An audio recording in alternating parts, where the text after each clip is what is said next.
Ayun mga bay, may nakita si Mrs.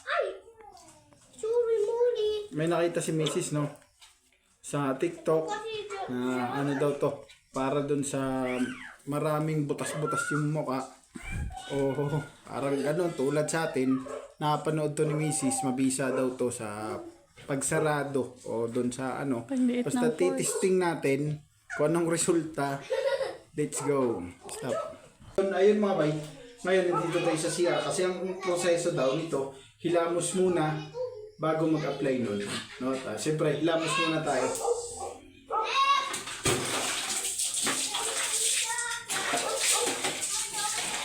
Kung ano resulta nito mga bay, ay bahala na.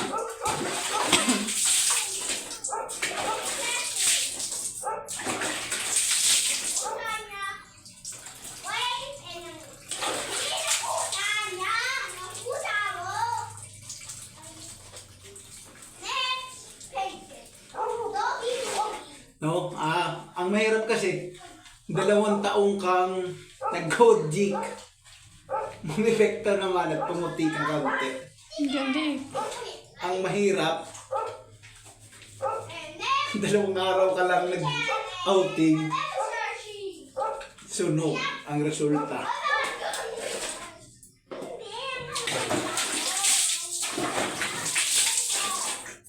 Ayun, pagpasinsahan nyo lang, sa CR tayo naghihilamos kasi medyo alanganin tayo dun sa lababo namin. Magbibideo pa si Mrs. Sige. Alam mo, Nagsasalita ako. Film mo. Ayun mga bay, kasi talagang nakasanayan ko na 2 beses magsabon, no? Kasi alam nyo kung bakit ako nag-Gojik, isa sa rason ko, yung kahit anong sabon na gamitin ko sa mukha ko, maliban sa Gojik ha, maliban sa Gojik na gamit ko ngayon, hindi siya nabula, promise.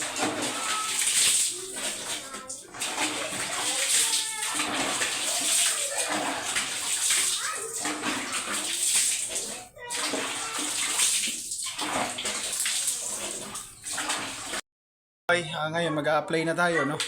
Siyempre, dahil ano, sinusuportahan tayo ni Mrs. sa vlog natin. Ito si Mrs.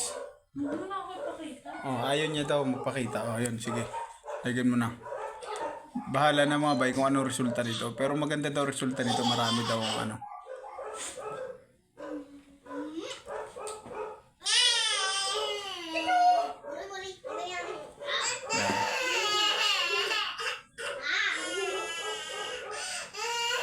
eh,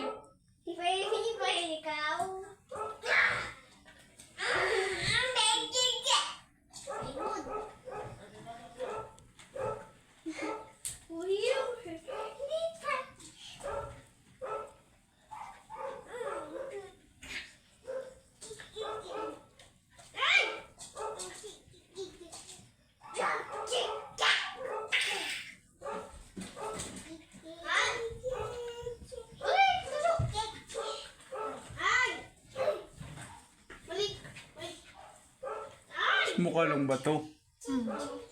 Ayun na mga bay. Si Mrs. kasi umorder nito. Si Mrs. din ang nanood sa TikTok. Sa mukha lang daw to pwede, no?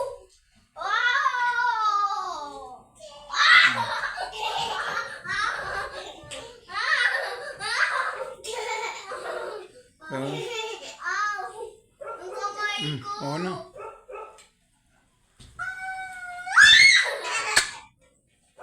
Ayun. Parang ayun, payo ko sa